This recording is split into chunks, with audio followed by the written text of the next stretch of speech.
it's painful because you don't talk about anything else. So she was cooking. This is because they moved out of the country. So she came back one time, and she actually did come into my house. And this was the same place? No, no. Lower East Side place? Different place? No, this was in Queens. It was an appropriate place. And so she has this thing where she wakes up in the middle of the night, so she just starts cooking or baking or something. She just gets a bunch of energy. I woke up in the middle of the night. I went to the kitchen to get water, and she's baking cookies. And she goes, yeah, you shouldn't eat these. These are for your friends. Because I shouldn't eat them because they're cookies. And cookies make me fat. And then the next day she was like, oh, that, like, because I was wearing something more fitting, and she's like, oh, like almost like you're not as fat as I thought. Like that actually slims you down. And I go, Mom, I have a mirror. Let's stop discussing what I look like. I know what I look like. Please stop. And so, you know, little things like that, like she'll come in, she cleaned the whole place, which I actually appreciate, but it can never be clean enough, you know? And, right. And I always feel like a slob around her because compared to her, I really am. And you can't keep comparing to these people who have accomplished huge feats, you know? At 18, she's married already. By 25, she has 3 kids. She's moving to a new country. She doesn't speak the language, and she still came here. Yeah. There was no internet. She put me in the schools. She took me to the ballet class, you know, like they're doing their immigrant things, and you cannot complain because there's no way in the world that you ever do what they were capable of doing. Yeah. You know, unless you marry well. And I did not. And you didn't do that. It was a slap. Well, there's still time. That sucks. And that's hard. Yeah, but it's hard for her also. So I see, and I want to see what you're saying about Emily. I see it, but I can't help but to be like... Okay, so the actress who plays Emily, you know her name, and I don't. What's her name? Kelly Bishop. She's amazing. Amazing. She knocked it out of the park in this episode.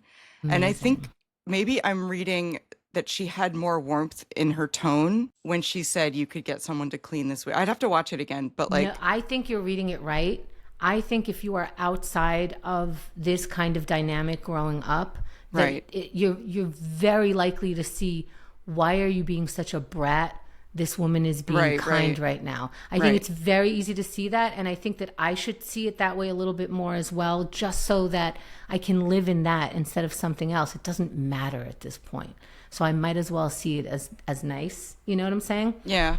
But her comment of like, I made baby clothes into a quilt, and she's like, I hope you wash them first. That was bizarre and rude and weird. It's in the same vein. But then Lorelai called it out and was like, oh, damn, I knew I forgot something. And then, same vein.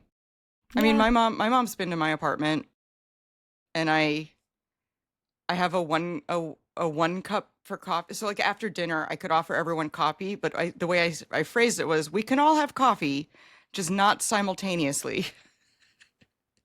Like, we can all have coffee, just one at a time. And it was very funny. And like, I made Mom a cup of coffee, and then my brother, you know, and I made individual cups of coffee.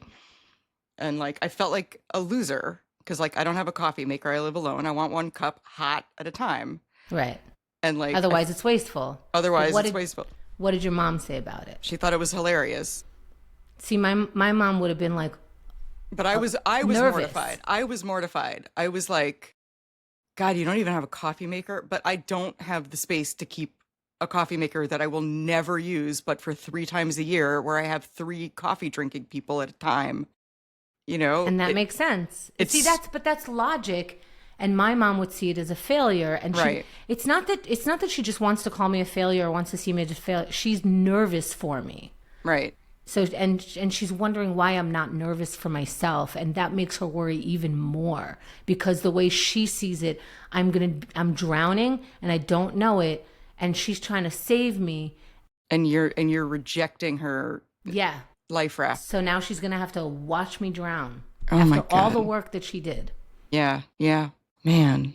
Yeah, sorry. It's tough. I think it's tough to be a mom from that generation, from that place, from that thinking. I think it's really tough.